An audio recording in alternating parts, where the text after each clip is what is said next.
Debate വിത്ത് സ്മൃതി പരുത്തിക്കാട്. തദ്ദേശ വിധിയെഴുത്തിൽ ആത്മവിശ്വാസമുയർന്ന UDF മുന്നണി വിപുലീകരണത്തിനുള്ള ആലോചനകളിലാണ്. കേരള കോൺഗ്രസ് മാണി വിഭാഗത്തെ കൂടെ കൂട്ടാനുള്ള അടൂർ പ്രകാശിന്റെ പരസ്യക്ഷണം ജോസ് കെ മാണി പരസ്യമായി തള്ളുമ്പോൾ ആരെയും ചർച്ചകൾക്ക് ചുമതലപ്പെടുത്തിയിട്ടില്ല എന്നാണ് പ്രതിപക്ഷ നേതാവ് ഒടുവിൽ പറഞ്ഞത്. RJDയും CK ജാനുവും UDFിലേക്ക് എന്ന സൂചനകളാണ് ഇപ്പോൾ വരുന്നത്. വാവിട്ട വാക്കുകൾക്ക് നിയന്ത്രണം കൈവന്ന അൻവറിനെ കൂടെ കൂട്ടുന്നതിലും എതിർപ്പുകൾ മാഞ്ഞിരിക്കുന്നു. അപ്പുറത്ത് പിണറായി 3-0 എന്ന പ്രചാരണങ്ങൾക്കൊരു ഇടവേള വന്നിരിക്കുകയാണ്. തദ്ദേശത്തിൽ UDFിനോട് നഷ്ടപ്പെട്ട 3.5% വോട്ട് തിരിച്ചുപിടിക്കാൻ പരിപാടികൾ എന്താണ് LDFന്? ശബരിമല സ്വർണ്ണക്കൊള്ളയിൽ പാളിയിട്ടും പാരഡിയിൽ പിടിമുറുക്കി വീണ്ടും തിരിച്ചടി നേരിട്ട CPMന് നിയമസഭാ തെരഞ്ഞെടുപ്പിൽ പുതിയ തന്ത്രങ്ങൾ ആവിഷ്കരിക്കേണ്ടി വരും. BJP ആകട്ടെ തിരുവനന്തപുരം കോർപ്പറേഷൻ പിടിച്ച ആഘോഷത്തിലായിരുന്നു.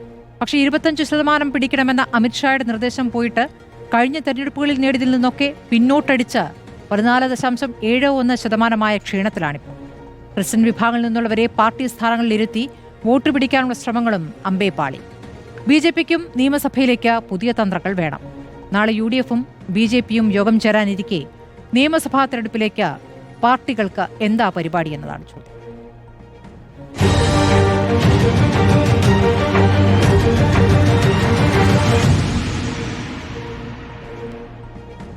ചർച്ചയിൽ CPMിൽ നിന്നും M പ്രകാശൻ, കോൺഗ്രസിൽ നിന്നും അഡ്വക്കേറ്റ് അനിൽ ബോസ്, രാഷ്ട്രീയ നിരീക്ഷകൻ മോഹൻ വർഗീസ്, രാഷ്ട്രീയ നിരീക്ഷകൻ തന്നെയായ ദാമോദർ പ്രസാദ് എന്നിവരാണ് ചർച്ചയിലുള്ളത്. ആദ്യം ശ്രീ M പ്രകാശനിലേക്കാണ്. ശ്രീ M പ്രകാശൻ, ഇപ്പോൾ കഴിഞ്ഞ ലോക്സഭാ തെരഞ്ഞെടുപ്പിന് ശേഷം ഇപ്പോൾ തദ്ദേശ തെരഞ്ഞെടുപ്പിലും തിരിച്ചടിയാണ് സംഭവിച്ചിരിക്കുന്നത്. കണക്കുകൾ പലതരത്തിൽ നിങ്ങൾ കണക്ക് കൂട്ടുമ്പോൾ വലിയ നഷ്ടം സംഭവിച്ചിട്ടില്ല എന്ന വിലയിരുത്തൽ പാർട്ടി നടത്തുമ്പോൾ UDFിനേക്കാൾ 11 ലക്ഷം വോട്ടിന് പിന്നിൽ എന്നുള്ളതാണ് തെരഞ്ഞെടുപ്പ് കമ്മീഷൻ നൽകിയ കണക്കുകളിൽ പറയുന്നത്. അതായത് കോൺഗ്രസിൽ നിന്നും അല്ലെങ്കിൽ UDFിൽ നിന്നും 3.5% പിറകിലാണ് നിങ്ങൾ എന്നുള്ളതാണ്. അപ്പോൾ എന്താണ് നിയമസഭാ തെരഞ്ഞെടുപ്പാകുമ്പോഴേക്കും പരിപാടികൾ? എങ്ങനെയാണ് നിങ്ങളുടെ പ്ലാൻ?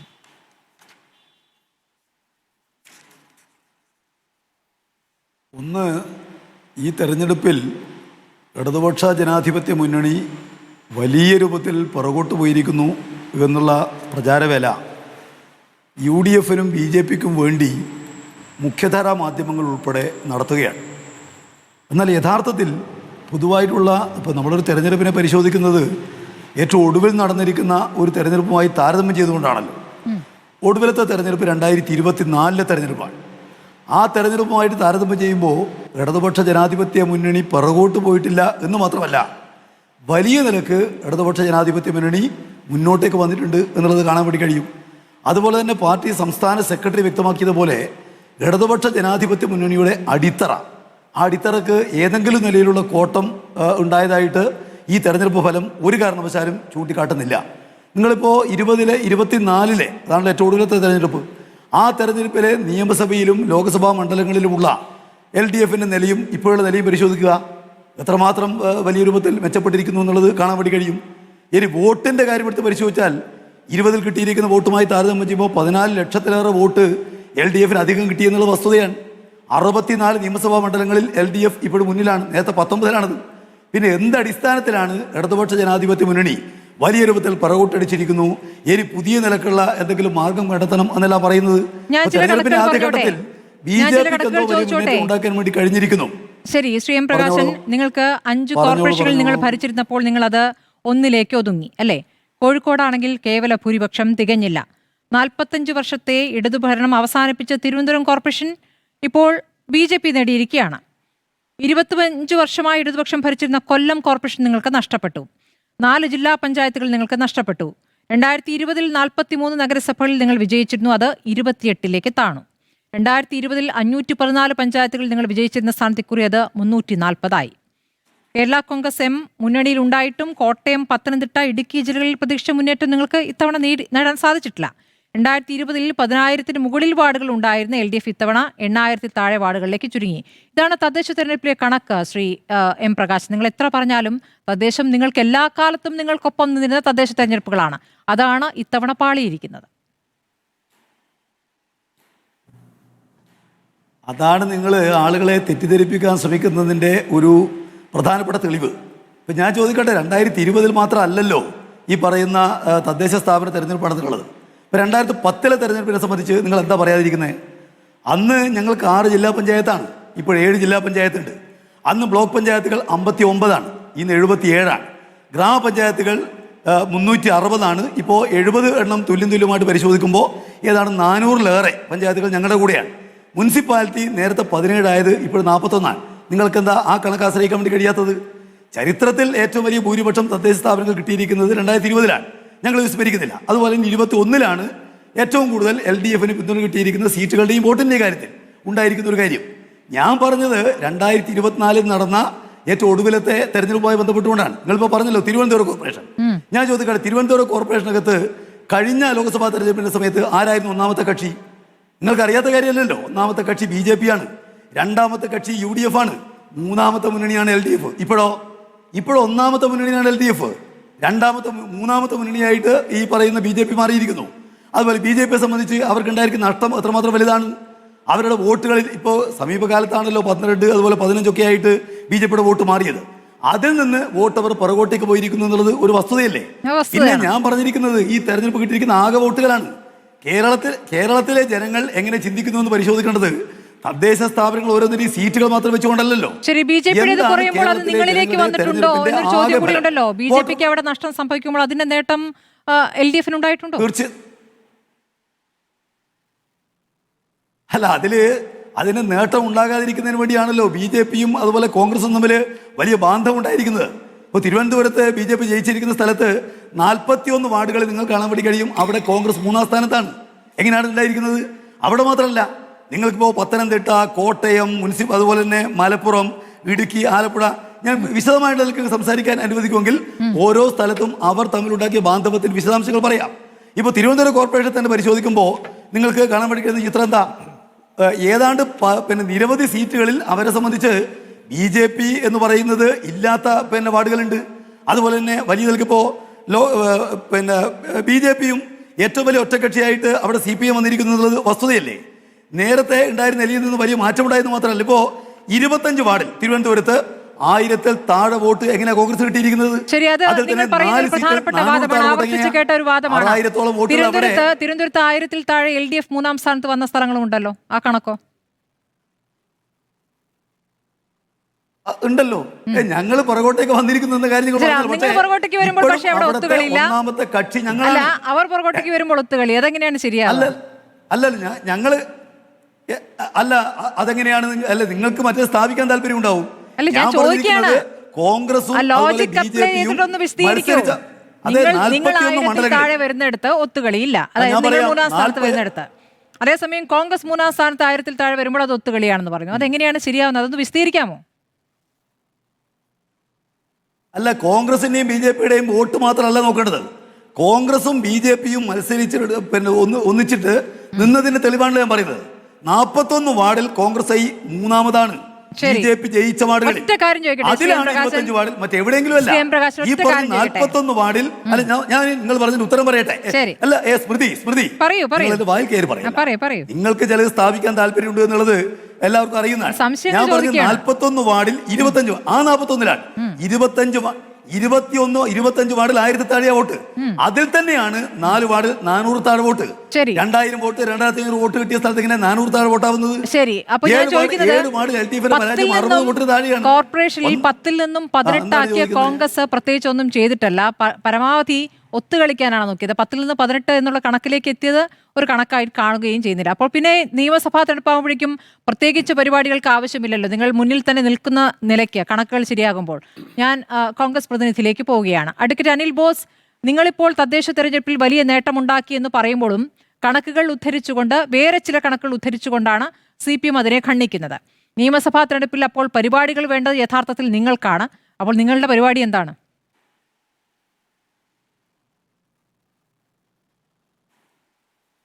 ഇനിയിപ്പം പ്രകാശ് മാസ്റ്റപ്പോൾ ആളുകൾ വൈകിട്ട് എന്താ പരിപാടി എന്ന് പറയുന്ന മോഹൻലാലിന്റെ പരസ്യം പോലെ ആ പരിപാടികളൊക്കെ ആയിട്ട് മുന്നോട്ട് പോട്ടെ.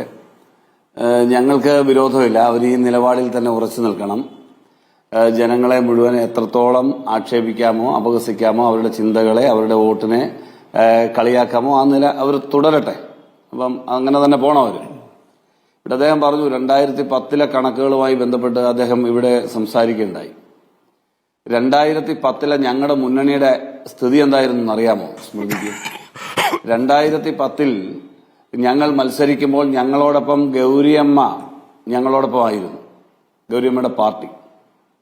അതോടൊപ്പം തന്നെ കേരള കോൺഗ്രസ് മാണി ഞങ്ങളോടൊപ്പമായിരുന്നു, ശ്രേയംസ് കുമാറിന്റെ പാർട്ടി ഞങ്ങളോടൊപ്പമായിരുന്നു.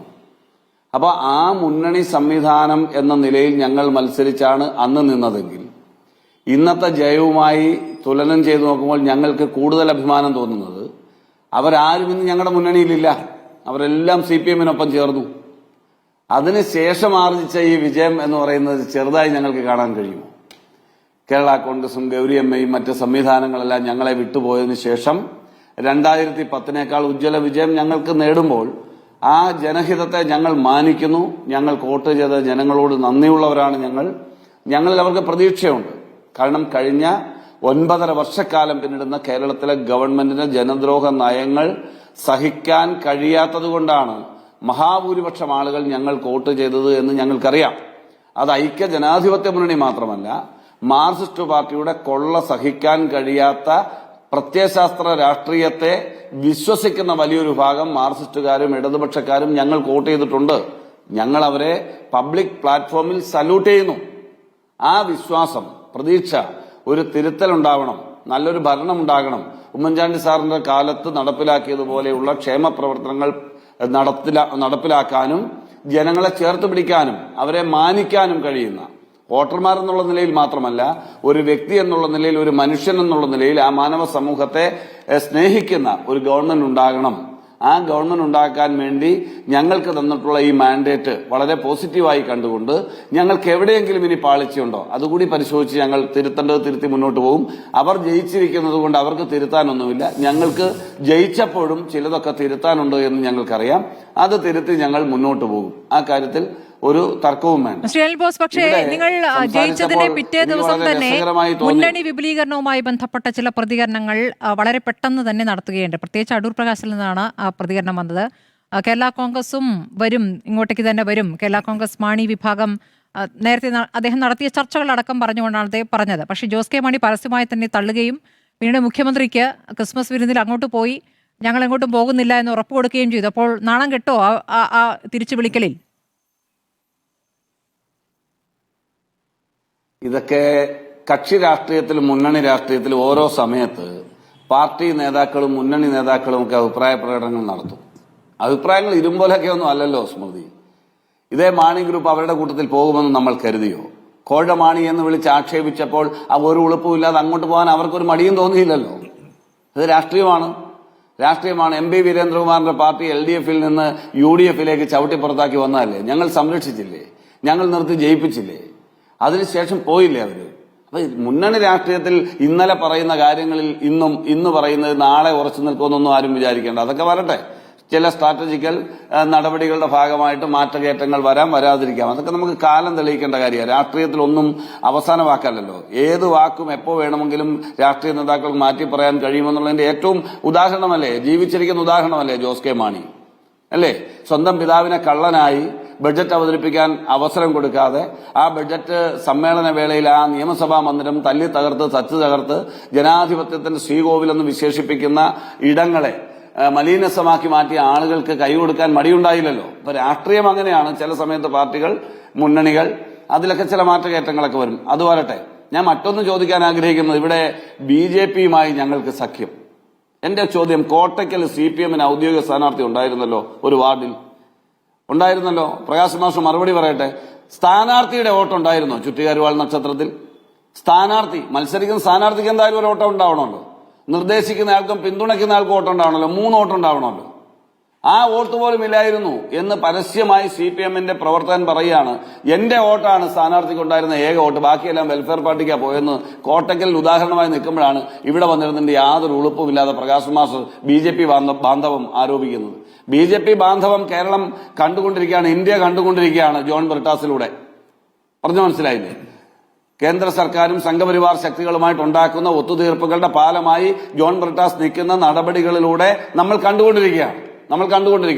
അതുകൊണ്ട് അതൊന്നും പറഞ്ഞ് കേരളത്തിലെ, ഇന്ത്യയിലെ പൊതുസമൂഹത്തെ പിന്നെ നിങ്ങൾക്ക് കബളിപ്പിക്കാൻ കഴിയില്ല. വളരെ യാഥാർത്ഥ്യബോധത്തോടുകൂടി ജനങ്ങൾ എന്നെക്കാളും ഈ ചർച്ചയിൽ പങ്കെടുക്കുന്നവരെക്കാളും യോഗ്യതയും ബുദ്ധിയും ചിന്താശക്തിയും അറിവുമുള്ള വിവേകമുള്ള ആളുകളാണ് വിദ്യാസമ്പന്നമായ നമ്മുടെ സമൂഹം എന്ന് തിരിച്ചറിഞ്ഞു വേണം ചർച്ചയിലൊക്കെ ഇത്തരം കാര്യങ്ങൾ ആരോപിക്കാൻ. ഇതൊക്കെ അനുദിനം ആളുകൾ കണ്ടുകൊണ്ടിരിക്കുകയാണെന്ന് മാത്രമാണ് CPM പ്രതിനിധിയോട് എനിക്ക് ഈ ചർച്ചയിൽ പറയാനുള്ളത്. ശരി, ഞാൻ ശ്രീ മോഹൻ വർഗീസിലേക്ക് പോകുന്നു. ശ്രീ മോഹൻ വർഗീസ്, ഇപ്പോൾ തന്ത്രങ്ങൾ പലർക്കായി പാളിയിട്ടുണ്ട്. BJPക്കും അതിപ്പോൾ രാജീവ് ചന്ദ്രശേഖർ അധ്യക്ഷ സ്ഥാനം ഏറ്റെടുത്ത ശേഷം നടന്ന തെരഞ്ഞെടുപ്പ് എന്ന പ്രത്യേകതയുണ്ട്. ആ തെരഞ്ഞെടുപ്പിന് മുൻപായി ക്രിസ്ത്യൻ വിഭാഗത്തിലേക്ക് കടന്നു കയറാനുള്ള ശ്രമങ്ങൾ ബോധപൂർവം നടത്തുകയും പാർട്ടിയിലെ സ്ഥാനങ്ങൾ തന്നെ ക്രിസ്ത്യൻ വിഭാഗത്തിലുള്ളവർക്ക് കൊടുക്കുകയൊക്കെ ചെയ്തിരുന്നു. പക്ഷേ അതും പാളി എന്നല്ലേ ഈ തദ്ദേശ തെരഞ്ഞെടുപ്പ് ഫലം കാണിക്കുന്നത്? മാത്രമല്ല 25% പിടിക്കണമെന്നൊക്കെ അമിത്ഷാ ഇവിടെ വന്നിട്ട് പറഞ്ഞിട്ട് പോയി. മുമ്പും ഇവിടെ വന്ന് പ്രസംഗിച്ചു പോകുന്ന ശതമാനത്തിലേക്കൊന്നും സംസ്ഥാന BJP എത്തിയിട്ടില്ല എങ്കിലും ഇപ്പോൾ ഉള്ളതിനേക്കാൾ താഴേക്ക് പോകുന്ന ചിത്രമാണ് ഇപ്പോൾ കണ്ടിരിക്കുന്നത്. നോക്കൂ, തിരുവനന്തപുരം കോർപ്പറേഷനിൽ മാത്രമാണ് ഒരു മുന്നേറ്റം, നഗര മുന്നേറ്റം മാത്രം ഉണ്ടാകുമ്പോൾ 2021 നിയമസഭാ തെരഞ്ഞെടുപ്പിൽ 12.53%. 2024 ആയപ്പോൾ അത് 19.26%. 2020 നിന്നും താഴേക്ക് പോവുകയാണ്. അന്ന് 17.2% ഉണ്ടായിരുന്നെങ്കിൽ ഇപ്പോൾ അത് 14 താഴെയായിരിക്കുന്നു. 14% താഴെയാണ് BJP ഇവിടെ നേടിയിരിക്കുന്നത്. അപ്പോൾ BJP താഴേക്ക് വീണു എന്നതല്ലേ യാഥാർത്ഥ്യം? സ്മൃതി, ഭാരതീയ ജനതാ പാർട്ടി കേരളത്തിൽ ജൈവികമായ ഒരു വളർച്ച രേഖപ്പെടുത്തുന്ന ആയിരുന്നു എന്നാണ് ഈ അടുത്ത സമയം വരെ പഞ്ചായത്ത് തിരഞ്ഞെടുപ്പിന്റെ ഒരു ഫലം പൂർണ്ണമായി വെളിയിൽ വന്ന് അവലോകനം ചെയ്യുന്നത് വരെ ഉണ്ടായിരുന്ന ഒരു അനാലിസിസ്. അതിപ്പോഴും തിരുവനന്തപുരം നഗരസഭയോ select urban centres, Kozhikode, Kollam മുതലായ അർബൻ മെട്രോപൊളിറ്റൻ സെന്റേഴ്സിൽ അത് ശരിയാണ്. പക്ഷെ ഒരു പാൻ കേരള അടിസ്ഥാനത്തിൽ ഭാരതീയ ജനതാ പാർട്ടിയുടെ ശക്തി അളക്കുന്നത് രാഷ്ട്രീയ വോട്ടുകൾ അളക്കുന്ന ജില്ലാ പഞ്ചായത്ത് ഡിവിഷനുകളെ ആസ്പദമാക്കിയാണ്. ആകെയുള്ള 14 ജില്ലകളുടെ ജില്ലാ പഞ്ചായത്ത് ഡിവിഷനുകൾ ആകമാനം കൂട്ടി നോക്കുമ്പോൾ കാസർഗോഡ് ജില്ലയിൽ ലഭിച്ച ഒരൊറ്റ ജില്ലാ പഞ്ചായത്ത് ഡിവിഷനാണ് BJPയുടെ കണക്ക് പുസ്തകത്തിൽ ഇപ്പോൾ ഉള്ളത്. തിരുവനന്തപുരത്ത് അഭിമാനകരമായ നേട്ടം കൈവരിച്ചു. 50 സീറ്റുമായി ഏറ്റവും വലിയ ഒറ്റക്കക്ഷിയായി കോർപ്പറേഷൻ ഭരണത്തിലേക്ക് എത്തുന്നു. കോഴിക്കോട് കോർപ്പറേഷനിൽ ഡബിൾ ഡിജിറ്റ് എണ്ണമാണ്. അത് സാധാരണ BJPയുടെ പ്രതീക്ഷകളെ പോലും കവച്ചു വെക്കുന്ന രീതിയിൽ 14 സീറ്റുകളുമായി സാന്നിധ്യം അറിയിക്കുന്നു. കൊല്ലത്തും സാമാന്യം തിളക്കമുള്ള വിജയമാണ്. 11-12 സീറ്റുകൾ കോർപ്പറേഷൻ വാർഡുകൾ ജയിച്ചുകൊണ്ട് സാന്നിധ്യം അറിയിക്കുന്നു. പക്ഷേ ഏറ്റവും അധികം പ്രതീക്ഷ ഉണ്ടായിരുന്ന തൃശ്ശൂർ മണ്ഡലം, തൃശ്ശൂർ കോർപ്പറേഷൻ BJP ലോക്സഭാ തെരഞ്ഞെടുപ്പിന്റെ സുരേഷ് ഗോപിക്ക് കിട്ടിയ കോർപ്പറേഷൻ ലിമിറ്റിലെ വാർഡുകളിലെ ഭൂരിപക്ഷം അനുസരിച്ച് നോക്കിയാൽ ഏതാണ്ട് 56 വാർഡുകളിൽ 32-36 ഇടയ്ക്ക് വാർഡുകളിൽ BJP ഏറ്റവും വലിയ ഒറ്റക്കക്ഷിയായിരുന്നു. BJPക്ക് മേൽക്കൈയുണ്ട് LDFിനേക്കാൾ UDFിനേക്കാൾ. പക്ഷേ യഥാർത്ഥത്തിൽ തെരഞ്ഞെടുപ്പ് ചിത്രം വന്നപ്പോൾ, തദ്ദേശ ഫലം വന്നപ്പോൾ 8 സീറ്റുകളിൽ മാത്രമാണ് തൃശ്ശൂർ വിജയിക്കാൻ പറ്റിയത്. അതുകൊണ്ട് സുരേഷ് ഗോപിയുടേത് ഒരു വേറിട്ട ഒരു പശ്ചാത്തലത്തിൽ ആ വിജയത്തെ BJPയുടെ വിജയമായി അംഗീകരിക്കുന്നതിനോടൊപ്പം തന്നെ അതൊരു പ്രത്യേക സമയത്തുള്ള ഒരു വൺ ടൈം അഫയർ ആയി കാണാനാണ് ഒരു പക്ഷേ BJP. സുരേഷ് ഗോപി പറഞ്ഞത് ഓർമ്മയുണ്ടല്ലോ അങ്ങേക്ക്, ഇത് എന്റെ വിജയമാണ്, ഇത് BJPക്ക് കിട്ടിയ വോട്ടല്ല എന്നാണ് ആദ്യം അദ്ദേഹം പറഞ്ഞത്. പിന്നെ അത് മാറ്റി പറഞ്ഞെങ്കിലും അത് തന്നെയാണ് സംഭവിച്ചതെന്ന് ഇപ്പോൾ വ്യക്തമാവുകയാണ്. അദ്ദേഹം രാഷ്ട്രീയത്തിൽ താരതമ്യേന പുതുമുഖമായതുകൊണ്ട് സത്യസന്ധമായി ഒരു കണക്കെന്ന് പറഞ്ഞു എന്ന് മാത്രമാണ്. പിന്നീടാണ് അതിൻ്റെ രാഷ്ട്രീയമായ ഒരു വശം കൂടി ഉണ്ടല്ലോ, അത് സത്യം പറഞ്ഞാൽ ഫുട്ട് ഇൻ ദ മൗത്ത് എന്ന രീതിയിലാകുമല്ലോ എന്ന് ചിന്തിച്ചത് പിന്നീടാണ്. അതുകൊണ്ട് ശ്രീ സുരേഷ് ഗോപിയുടെ വിജയം മാറ്റി നിർത്തിക്കഴിഞ്ഞാൽ ഭാരതീയ ജനതാ പാർട്ടിക്ക് ലഭിച്ച ഒരു വലിയ മുന്നേറ്റമെന്ന് പറയുന്നത് ലോക്സഭാ തെരഞ്ഞെടുപ്പിൽ 19.87% വോട്ട് ഷെയറാണ് BJPക്ക് ലഭിച്ചത്. അതൊരു ത്രഷ് ഹോൾഡിനടുത്താണ്. അതിൽ നിന്നും ശ്രീ അമിത്ഷാ പറയുന്നത് 25% വോട്ട് ഷെയറിലേക്ക് എത്തിക്കഴിഞ്ഞാൽ അത്ഭുതകരമായ മാറ്റങ്ങൾ കൈവരിക്കാൻ കഴിയും. നിയമസഭാ തെരഞ്ഞെടുപ്പിൽ ഏതാണ്ട് ഡബിൾ ഡിജിറ്റിലേക്ക് നീങ്ങാൻ കഴിയും. കാരണം ഒരു മൾട്ടി കോർഡഡ് കോൺടെസ്റ്റിൽ ശക്തനായ സ്വതന്ത്ര സ്ഥാനാർത്ഥികൾ ഉൾപ്പെടെ മത്സരിക്കുന്ന ഒരു ഘട്ടത്തിൽ, പ്രത്യേകിച്ച് തദ്ദേശ തെരഞ്ഞെടുപ്പാണ് വിഷയമെങ്കിൽ തീർച്ചയായും BJPക്ക് വൻ മുന്നേറ്റം ഉണ്ടാക്കാൻ കഴിയും. പക്ഷെ അവിടെ നിന്നും ബെഞ്ച് മാർക്കായി എടുത്തത് ലോക്സഭാ തെരഞ്ഞെടുപ്പിലെ 19.87% ഇപ്പോഴിതാ 14% താഴേക്ക് പോയിരിക്കുന്നു എന്ന് പറയുമ്പോൾ ഒന്നുകിൽ ലോക്സഭാ തെരഞ്ഞെടുപ്പിനെ ഒരു ബെഞ്ച് മാർക്കായി എടുക്കാനാവില്ല. അത് പിന്നീട് ഒക്കുന്നത് കഴിഞ്ഞ തദ്ദേശ തെരഞ്ഞെടുപ്പിലെ ഒരു നമ്പേഴ്സാണ്. 2020 നടന്ന തദ്ദേശ തെരഞ്ഞെടുപ്പിലെ നമ്പേഴ്സ് വെച്ചിട്ട് ചെറിയൊരു മേൽക്കൈ അവകാശപ്പെടാനുണ്ട്. പക്ഷേ ഏറ്റവും അധികം BJP പറഞ്ഞിരുന്നത് കോട്ടയം ജില്ലയിൽ വലിയ മുന്നേറ്റമുണ്ടാക്കും. കാരണം ക്രൈസ്തവ വിഭാഗങ്ങൾക്ക് 35-40% വോട്ടുകളുള്ള ഇടുക്കി ജില്ല, കോട്ടയം ജില്ല, പത്തനംതിട്ട ജില്ല എന്നിവിടങ്ങളിൽ വലിയ മുന്നേറ്റമുണ്ടാക്കാൻ കഴിയുമെന്ന പ്രതീക്ഷ പൂവണിഞ്ഞില്ല എന്നത് നമുക്ക് കൃത്യമായിട്ടറിയാം. അവിടെ BJPക്ക് ലഭിക്കാവുന്ന വോട്ടുകൾ പലതും ഇപ്പോൾ UDF എന്ന്, കാരണം UDFിലേക്ക് പോകാവുന്ന വോട്ടുകളാണ് പലപ്പോഴും BJPയിലേക്ക് പോകുന്നത് എന്ന മുൻധാരണ അത് മാറിയിരിക്കുന്നു. ഇപ്പോൾ BJPക്ക് ലഭിക്കാവുന്ന വോട്ടുകൾ BJPക്ക് ലഭിച്ചു, കൃത്യമായ വോട്ടുകൾ. പക്ഷേ അഡീഷണലായി UDFിൽ നിന്നും എത്തേണ്ട വോട്ടുകൾ ലഭിച്ചില്ല. തിരുവനന്തപുരം, കൊല്ലം, ആലപ്പുഴ ജില്ലകളിൽ LDFിന് ലഭിക്കാവുന്ന ചില വോട്ടുകൾ BJPക്ക് ലഭിച്ചു എന്ന് വേണമെങ്കിൽ മേനി പറയാം. അത് ലോക്സഭാ തെരഞ്ഞെടുപ്പിലെ ട്രെൻഡ് അതുപോലെ ഫോളോ ചെയ്തില്ല എങ്കിൽ പോലും അവിടെ BJPക്ക് കുറച്ചുകൂടെ മെച്ചപ്പെട്ട പ്രകടനം കാഴ്ചവെക്കാൻ കഴിഞ്ഞു. അതുകൊണ്ട് ക്രൈസ്തവ ന്യൂനപക്ഷങ്ങളിലേക്ക് വലിയ രീതിയിൽ വേരോട്ടമുണ്ടാക്കാൻ കഴിഞ്ഞില്ല. അനൂപ് ആന്റണിയെയും അതുപോലെ ഷോൺ ജോർജിനെയും അതുപോലെ കേന്ദ്രമന്ത്രി, ക്രൈസ്തവനായ കേന്ദ്രമന്ത്രിയെയും എല്ലാം തന്നെ ചൂണ്ടിക്കാണിച്ചുകൊണ്ട് മധ്യ തിരുവിതാംകൂറിൽ വലിയ മുന്നേറ്റം ഉണ്ടാക്കാൻ കഴിയുമെന്ന BJPയുടെ പ്രതീക്ഷകൾ വന്നില്ല. പക്ഷേ ഒരു വയബിൾ ഓൾട്ടർനേറ്റീവായി ഇപ്പോഴും പരിഗണിക്കാവുന്ന കക്ഷിയാണ്. കാരണം അവരുടെ വിജയത്തിൽ ചില കാര്യങ്ങൾ അണ്ടർ ദ ബെൽറ്റ് കാണിക്കാനുണ്ട്. അതുകൊണ്ട് തിരുവനന്തപുരത്തെ വിജയം എന്ന് പറയുന്നത് ദേശീയ തലത്തിൽ വലിയ ശ്രദ്ധ ആകർഷിച്ചത് കൊണ്ട് പറഞ്ഞു നിൽക്കാൻ BJPക്കും ചില കാര്യങ്ങളുണ്ട്. ശരി, ശ്രീ ദാമോദർ പ്രസാദ്, തദ്ദേശ തെരഞ്ഞെടുപ്പിന് ശേഷം പരാജയപ്പെട്ടു, ഞങ്ങൾക്ക് പരാജയം സംഭവിച്ചു എന്നുള്ളൊരു പ്രതികരണം CPM നേതാക്കളിൽ നിന്നും ആ രൂപത്തിൽ ഇതുവരെ കണ്ടിട്ടേയില്ല. പരാജയമല്ല, വിജയിച്ചതിൻ്റെ ഒരു പ്രത്യേകതരം കണക്കുകൾ ആണ് അവരെപ്പോഴും ചൂണ്ടിക്കാണിച്ചുകൊണ്ടിരിക്കുന്നത്. ഇന്നത്തെ ചർച്ചയിലും അതാണല്ലോ സംഭവിച്ചത്. പക്ഷേ നമുക്കറിയാം, ശബരിമല സ്വർണ്ണക്കൊള്ള, അതുമായി ബന്ധപ്പെട്ട് ഉണ്ടായ UDFിൻ്റെതായ പ്രചാരണം, BJPയുടേതായ പ്രചാരണം, ഇതൊക്കെ തെരഞ്ഞെടുപ്പിൽ പ്രതിഫലിച്ചു എന്ന് അവർ അകത്ത് ചർച്ച ചെയ്തിട്ടുണ്ട്. അപ്പോൾ എന്താണ് ഇനി CPMനെ സംബന്ധിച്ച് മുന്നോട്ടുള്ള സാഹചര്യം? അങ്ങേക്ക് എന്താണ് തോന്നുന്നത്? കാരണം തെരഞ്ഞെടുപ്പിന് ശേഷവും തെരഞ്ഞെടുപ്പ് വിധിക്ക് ശേഷവും നമുക്കറിയാം ഈ പാരഡി വിഷയത്തിലെടുത്ത നിലപാടൊക്കെ നമ്മുടെ മുന്നിലുണ്ട്. അല്ല, കണക്കുകളിൽ ആശ്വാസം കൊള്ളുന്നത് സംഘടനാ സംവിധാനത്തിന് ഗുണം ചെയ്യുമായിരിക്കും. പക്ഷേ അത് സംഘടന മാത്രമല്ലല്ലോ, അധികാരത്തിലേക്ക് എത്തുക എന്നുള്ളതാണ് പ്രധാനപ്പെട്ട കാര്യം. പക്ഷേ ഒരു കാര്യം ശ്രദ്ധിക്കാനുള്ളത്, ഇപ്പോൾ ഞാൻ പ്രകാശ് മാഷ് പറഞ്ഞ കാര്യത്തിന് ചില വസ്തുതകളുണ്ട്. ഈ തൃശ്ശൂർ ജില്ല ഒരു സ്പെസിഫിനായി എടുക്കുകയാണെങ്കിൽ, തൃശ്ശൂർ ജില്ലയുടെ പ്രത്യേകിച്ചിട്ടുണ്ടെങ്കിൽ UDFിന് ലീഗിൻ്റെ പിന്തുണ ഇല്ലാത്ത സ്ഥലമാണ്. അവിടെ ശരിക്കും പറഞ്ഞാൽ നേരിട്ടാണ് ഈ മത്സരം. BJPക്ക് സ്വാധീനമുള്ള, വലിയ സ്വാധീനമുള്ള സ്ഥലം, UDFിന് പ്രത്യേകിച്ച് കോൺഗ്രസ് സ്വാധീനമുള്ള സ്ഥലം, അതുപോലെ തന്നെ CPMനും CPIക്കും സ്വാധീന സ്ഥലം. ഇവിടെ ശരിക്കും തൃശ്ശൂർ ജില്ലയിൽ പ്രത്യേകിച്ച് നേരിട്ട് ഈ നെയ്റ്റുമുട്ടുന്ന സ്ഥലമാണ്. ഈ സ്ഥലത്ത് നമ്മൾ നോക്കുകയാണെങ്കിൽ കോർപ്പറേഷൻ ഒഴിച്ചാൽ LDF കഴിഞ്ഞ 2 തവണയും ഇലക്ഷൻ സ്വീപ്പ് ചെയ്ത സ്ഥലമാണ്. കഴിഞ്ഞ 2 തവണയും, അതായത് 2016-ലും 2020-ലും വൻപിച്ച നേട്ടമുണ്ടാക്കിയ ജില്ലയാണ്. അവിടെ LDF അതിൻ്റെ മുൻകൈ നിലനിർത്തുകയാണ്. ഏതാണ്ട് 3.5% മേൽക്കൈ UDFിനേക്കാളും. അതൊരു ട്രെൻഡ് ഉണ്ട് അതിൻ്റെ അകത്ത്. ആ ട്രെൻഡ് എന്ന് പറയുന്നത് ഈ പറയുന്ന പോലെ തന്നെ ഇടതുപക്ഷത്തിൻ്റെ ഒരു തിരിച്ചടി ഏറ്റു എന്ന് പറയുമ്പോഴും വലിയ തോതിൽ അത് ശരിയാണ്. ഈ ഗവൺമെൻറ് അതിനുള്ള വികാരമുണ്ട്. ഈ ശബരിമല വിഷയമൊക്കെ ബാധിക്കേണ്ട സ്ഥലമാണ് തൃശ്ശൂർ. തീർച്ചയായും ശബരിമല പോലെ വിഷയങ്ങളൊക്കെ വളരെ സജീവ വിഷയമാണ് സ്ഥലമാണ് തൃശ്ശൂർ. അപ്പോൾ അതേസമയം ഗവൺമെൻറ്റായി ബന്ധപ്പെട്ട് പല കാര്യങ്ങളും എതിരഭിപ്രായം ജനങ്ങൾക്കുണ്ട്. പക്ഷേ UDFിന് അനുകൂലമായിട്ടൊരു വലിയ തരംഗമുണ്ടെന്ന് UDFും അവകാശപ്പെടാൻ പറ്റില്ല. അതാണ് യാഥാർത്ഥ്യം. അതേസമയം ഗവൺമെൻറ്റായി ബന്ധപ്പെട്ട് പല അതൃപ്തികൾ, നമ്മൾ ഈ ഗവൺമെൻറ് വിരുദ്ധ എന്ന് പറയുമ്പോൾ പിണറായി സർക്കാർ വിരുദ്ധതയാണ്, അത് കേരളത്തിലുണ്ട് എന്നുള്ളത് വസ്തുതയാണ്. പക്ഷേ അതൊരു അമർഷത്തിൻ്റെ എഫക്റ്റ് എന്ന് പറയുന്നത് താരതമ്യേന ഒരു പക്ഷേ അതായത് അർഹിക്കുന്ന പരാജയം CPMന് കിട്ടിയില്ല, അല്ലെങ്കിൽ LDFിന് കിട്ടില്ല എന്നാണ് എനിക്ക് നമ്മൾ അതിനൊരു തമാശ രൂപേണ പറയുന്നത്. അർഹിക്കുന്ന പരാജയമല്ല CPMന് കിട്ടിയിട്ടുള്ളത്. അതിനേക്കാൾ ഭേദപ്പെട്ട സ്റ്റാറ്റസിലാണ് വാസ്തവത്തിൽ LDF നിൽക്കുന്ന ഒരു യാഥാർത്ഥ്യം നമ്മുടെ മുമ്പിലുണ്ട്. തൃശ്ശൂരിലെ കാര്യം പറയുമ്പോൾ ശ്രീ ദാമോദർ പ്രസാദ്, തൃശ്ശൂരിലെ കോൺഗ്രസ് നേതാക്കൾക്ക് വലിയ ആത്മവിശ്വാസം ഉണ്ടായിരുന്നില്ല എന്ന് നമ്മൾ വ്യക്തമായും കണ്ടതാണ്. എന്നിട്ട് തന്നെ പല പഞ്ചായത്തുകളും അവർ ഭരണം പിടിക്കുകയാണ് ചെയ്തത്, നില മെച്ചപ്പെടുത്തുകയാണ് ചെയ്തത്. അപ്പോൾ നേരത്തെ ഉണ്ടായിരുന്ന വീണ് കിടന്നിടത്ത് നിന്നുള്ള ഉയർച്ചയെക്കുറിച്ചാണ്, അങ്ങനെയാണ് ആ കണക്ക് നോക്കേണ്ടത്. അല്ല, വീണെടുത്ത ഉയർച്ചയാണെങ്കിൽ തൃശ്ശൂർ കോൺഗ്രസിനെ സംബന്ധിച്ചിടത്തോളം സ്മൃതിക്ക് അറിയാലോ, ദീർഘകാല പാരമ്പര്യമുള്ളൊരു സ്ഥലമാണ് കോൺഗ്രസിന്. CPMനേക്കാൾ വലിയ ശക്തി കേന്ദ്രമാണ് കോൺഗ്രസ് സംബന്ധിച്ചിടത്തോളം തൃശ്ശൂരിൻ്റെ ഒരു ജനസംഖ്യാ കോമ്പോസിഷൻ നോക്കുകയാണെങ്കിൽ കോൺഗ്രസ് അനുകൂലമായിട്ട് ഒരുപാട് ഘടകങ്ങൾ അതിൻ്റെ അകത്ത് വർക്ക് ചെയ്യുന്നുണ്ട്.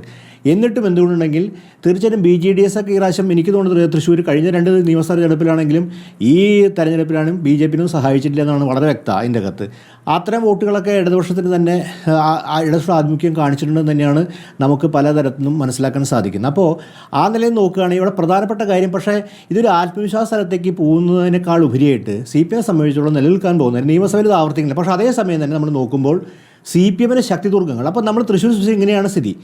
അതായത് CPM ശക്തി തുറക്കാനായിട്ട് സ്ഥലം കൊല്ലം, കോഴിക്കോട് എന്നീ സ്ഥലങ്ങളിലൊക്കെ അടിപതറി എന്നുള്ള വസ്തുത. അത് എന്ത് വോട്ട് ഷെയർ കൂടി എന്ന് പറഞ്ഞാലും വോട്ട് ഷെയറിൻ്റെ കണക്കുകളൊക്കെ പുതിയ വോട്ടർമാരൊക്കെ ചേർന്നവർ പലതും മാറും. ഇങ്ങനെ ഒരു തവണ 2010 പിന്നെ 2021 പറയും, അതിനുശേഷം തൊട്ടുമ്പ് തെരഞ്ഞെടുപ്പ് 2024 ലോക്സഭ തെരഞ്ഞെടുപ്പ് പറയും, തൊട്ടുമ്പ് തെരഞ്ഞെടുപ്പ് പറഞ്ഞാൽ ഈ തെരഞ്ഞെടുപ്പാണ്. അപ്പോൾ ഇങ്ങനെ പല കണക്കുകളും പറയുമ്പോൾ വാസ്തവം സംഭവിക്കുന്ന കാര്യം വെച്ചിട്ടുണ്ടെങ്കിൽ CPM സംബന്ധിച്ചുള്ള CPM ശക്തി ദൂരങ്ങളിൽ CPM ഒരു ആഘാതമേറ്റുണ്ട്. ഈ ആഘാതമേറ്റതിൻ്റെ കാര്യമാണ് CPM സംബന്ധിച്ച് ഏറ്റവും ഗൗരവമായിട്ടുള്ള കാര്യം. അതായത് ഈ പൊതുജനത്തിൻ്റെ ഒരു അമർഷത്തോടൊപ്പം തന്നെ CPM ഇടതുപക്ഷ കോൺസ്റ്റിറ്റ്യുവൻസി എന്ന് വിളിക്കുന്ന വിശാലമായ കോൺസ്റ്റിറ്റ്യുവൻസി ഉണ്ട്. ആ ഇടതുപക്ഷ കോൺസ്റ്റിറ്റ്യുവൻസി ഇടതുപക്ഷത്തിന് CPM സംഘടനാ വോട്ട് മാത്രമല്ല, ഇടതുപക്ഷത്തിന് കാലങ്ങളായി വോട്ട് ചെയ്യുന്ന അനുഭവം പുലർത്തുന്ന ആൾക്കാർക്ക് ഈ സർക്കാരിന് ഒരു മതിപ്പുമില്ല വെച്ചാൽ അമർഷമാണ് മാത്രമുള്ളത്. ഈ സർക്കാരിൻ്റെ സമീപനങ്ങളെല്ലാം തന്നെ പൗരപ്രമുഖർ ഇപ്പോൾ ഈ ലോ കേരള സഭ വീണ്ടും നടത്താമെന്ന് ജനുവരി എന്ന് പറഞ്ഞിട്ടാണ് കാണുന്നത്.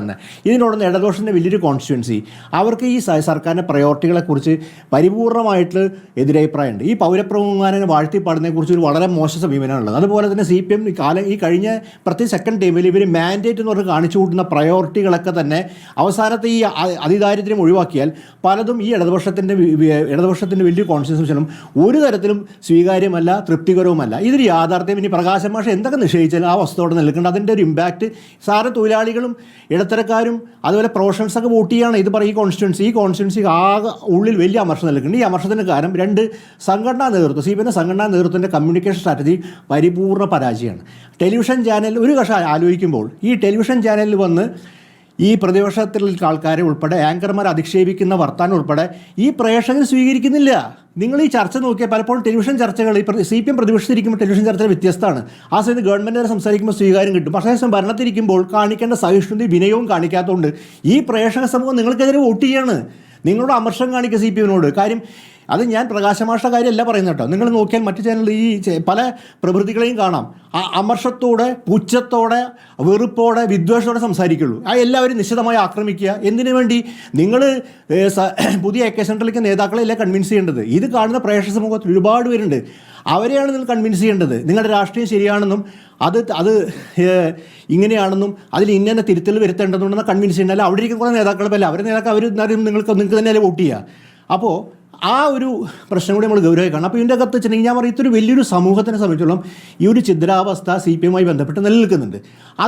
ഇടതുപക്ഷം അതിൻ്റെ ഒരു ക്ഷീണം CPM നിയമസഭയിലും ആവർത്തിക്കാനുള്ള സാധ്യതയുണ്ട്. കാരണം അത് തിരുത്താതിരിക്കാനുള്ള ഒരു എല്ലാ ശ്രമങ്ങളും നടത്തിക്കൊണ്ട് ഈ പാരഡി തന്നെ ഉദാഹരണം എടുക്കുക. ഈ പാരഡി കേരളത്തിൻ്റെ ചരിത്രത്തിൽ എവിടെ, അല്ലെങ്കിൽ കമ്മ്യൂണിസ്റ്റ് പാർട്ടിയുടെ ചരിത്രത്തിൽ എവിടെ, കമ്മ്യൂണിസ്റ്റ് പാർട്ടിയുടെ ദീർഘകാലത്തെ 2 നൂറ്റാണ്ട് ചരിത്രത്തിൽ എവിടെയാണ് മതവികാരം മൃഗപ്പെടുത്തിയെക്കുറിച്ചിട്ട് ഒരു പരാതി ഏതെങ്കിലും നേതാവ് ഉയർത്തിയിട്ടുള്ളത്?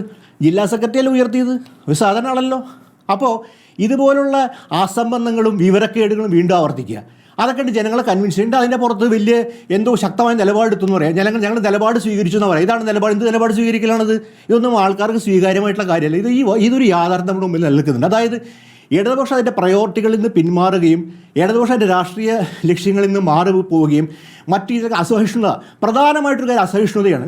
എന്ത് വർഷം ഇൻടോളറൻസ്, അതാണ് ഇൻടോളറൻസ് ആണ്. അതുപോലെ ഞങ്ങൾ അക്കൗണ്ടബിലിറ്റിക്ക് അപ്പുറമാണ്. ഞങ്ങൾക്ക് അക്കൗണ്ടബിലിറ്റി ഒന്നുമില്ല.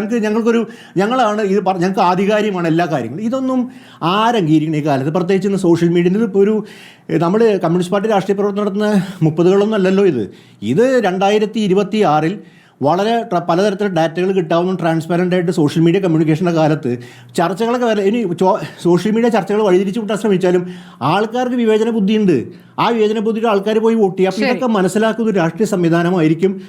ഞാനിപ്പോഴും ഇടതുപക്ഷത്തിന് കേരളത്തിൻ്റെ അകത്ത് ഇപ്പോഴും സംഘടനാപരമായിട്ടും രാഷ്ട്രീയമായിട്ടും അസ്തിത്വം വളരെ ശക്തമായി നിലനിൽക്കും. ബംഗാളൊന്നും ആവാന്നുള്ളതിനെ കുറിച്ചാണ് ചോദ്യം. ബംഗാളിനെ കുറിച്ച് നമ്മൾ ആലോചിക്കുന്ന കാര്യം അത്ര താരതമ്യം ഇപ്പം നിലനിൽക്കുന്നില്ല. ഇന്നിപ്പോഴും ഈ പ്രയോറിറ്റികളിൽ നിന്നുള്ള പിന്മാറ്റം ഇവരെ വലിയൊരു തിരിച്ചടിയിലേക്ക് ബാധിക്കുന്ന വസ്തുത തന്നെയാണ്. ശരി, ശ്രീ എം പ്രകാശൻ, ഇപ്പോൾ കരിവള്ളൂർ രക്തസാക്ഷി ദിനാചരണത്തിന് സമാപനം കുറിച്ചുകൊണ്ട് MV ഗോവിന്ദൻ നടത്തിയ പ്രസംഗം, ജനോപകാരപ്രദമായ നിരവധി ക്ഷേമ പദ്ധതികൾ നടപ്പാക്കിയിട്ടും ഇടതുമുന്നണിക്ക് അപ്രതീക്ഷിതമായ പരാജയം ഉണ്ടായി എന്നത് സത്യമാണ്. കൊല്ലം കോർപ്പറേഷനും കോഴിക്കോട് ജില്ലാ പഞ്ചായത്തിലും ഉണ്ടായ പരാജയം അപ്രതീക്ഷിതമാണ്. കേരളത്തിൽ ജമാഅത്തെ ഇസ്ലാമിയുമായി കൂട്ടുകൂടിയാണ് കോൺഗ്രസും ലീഗും വിജയിച്ചത്. എങ്കിലും പരാജയത്തെ ഗൗരവമായി കാണും. സംഘടനാപരമായി എന്തെങ്കിലും വീഴ്ചയുണ്ടായിട്ടുണ്ടോ എന്ന് പരിശോധിക്കുന്നുകൂടി ഇന്നലെ എത്തുമ്പോഴേക്കും പറയുകയാണ്. അപ്പോൾ സംഘടനാപരമായി വീഴ്ച സംഭവിച്ചു എന്ന വിലയിരുത്തലേക്ക് നിങ്ങൾ എത്തിയെന്നാണോ? ഈ പറയുന്ന ജമാഅത്തെ ഇസ്ലാമി കോൺഗ്രസ് ലീഗ് കൂട്ടുകെട്ട് എന്ന് പറയുമ്പോൾ തുലോം തുച്ഛമായ ജമാഅത്തെ ഇസ്ലാമിയാണോ ഇവിടെ UDF വിജയിപ്പിച്ചത്? ഇതിൽ നിങ്ങൾ ചോദിച്ച ചോദ്യത്തിന് ഉത്തരം പറയുന്നതിന് മുമ്പ് ഇവിടെ വ്യക്തമാക്കപ്പെട്ട ചില കാര്യങ്ങളിൽ നിലപാടുകൾ പറയേണ്ടതുണ്ട്. ഇപ്പോൾ ഭയങ്കരമായിട്ട് UDF മുന്നേറിയെങ്കിൽ പിന്നെ വിശാലമായ പ്ലാറ്റ്ഫോമിനെ സംബന്ധിച്ച് അവർ സംസാരിക്കേണ്ട കാര്യം എന്താ? അവരിപ്പോൾ തന്നെ ശക്തമാണെങ്കിൽ പിന്നെ വിശാലമായ പ്ലാറ്റ്ഫോമിൻ്റെ പ്രശ്നമില്ലല്ലോ. നിങ്ങൾ വാ എന്ന് പറയേണ്ട കാര്യം എന്താ? അപ്പോൾ സംഗതി വളരെ വ്യക്തമാണ്. പിന്നെ 2010 ഇല്ല ഞങ്ങളുടെ കൂടെ ഉള്ളവരില്ലെന്ന് പറഞ്ഞു. ഞാൻ ചോദിക്കട്ടെ, 2010 ജമാഅത്തെ ഇസ്ലാമി നിങ്ങളുടെ കൂടെയുണ്ടോ? SDP നിങ്ങളുടെ കൂടെയുണ്ടോ? വെൽഫെയർ പാർട്ടി നിങ്ങളുടെ കൂടെയുണ്ടോ? ഇത്തവണ അതെല്ലാം ചേർന്നിട്ടാണ് മത്സരം എന്നുള്ളത് ആർക്കും അറിയാതിരിക്കുന്നത്. 2010 എപ്പോഴെങ്കിലും BJP-കാരൻ്റെ വോട്ട് നിങ്ങൾ തേടി. ഇപ്പോൾ ഇവിടെ പറഞ്ഞല്ലോ BJP-കാരൻ്റെ വോട്ടിനെ സംബന്ധിച്ച് നിങ്ങളിവിടെ പറഞ്ഞല്ലോ. ഇപ്പോൾ ഞാൻ ചോദിക്കട്ടെ, ഇടുക്കി ജില്ലയിൽ 245 വാർഡിൽ BJP സ്ഥാനാർത്ഥി ഇല്ല. അതിൽ 219 വാർഡിലും ജയിച്ചത് UDF ആണ്. അത് വെറുതെ വന്നിരിക്കുന്നതാണോ? 50 ഗ്രാമപഞ്ചായത്തിൽ 185 വാർഡിൽ BJP-ക്ക് സ്ഥാനാർത്ഥി ഇല്ല. 169 ജയിച്ചിരിക്കുന്നത് UDF ആണ്. വെറുതെയാണോ? നിങ്ങൾ ഇപ്പോൾ ഏറ്റുമാനൂരിൽ ഞാൻ സീറ്റുകൾ തന്നെ എനിക്ക് പറയാൻ വേണ്ടി കഴിയും. UDF ജയിച്ചിട്ടുള്ള മിക്കവാറും ഇപ്പോൾ കോട്ടയത്ത് പരിശോധിച്ചാൽ മിക്കവാറും സീറ്റുകൾ BJP-ക്ക് 16-17 വോട്ടായിട്ടിരിക്കുന്നത്. ഇപ്പോൾ ഉദാഹരണത്തിന് ഏറ്റുമാനൂരിൽ 35-36 വാർഡ്, അതുപോലെ തന്നെ 26-ാം വാർഡ് അവിടെ BJP-യുടെ വോട്ട് എത്രയാ? 14-12 അല്ലേ? അടൂർ നിയമസഭ നോക്കുക, 11, 19, 20, 21, 24, 28 BJP-ക്ക് സ്ഥാനാർത്ഥിയില്ലല്ലോ.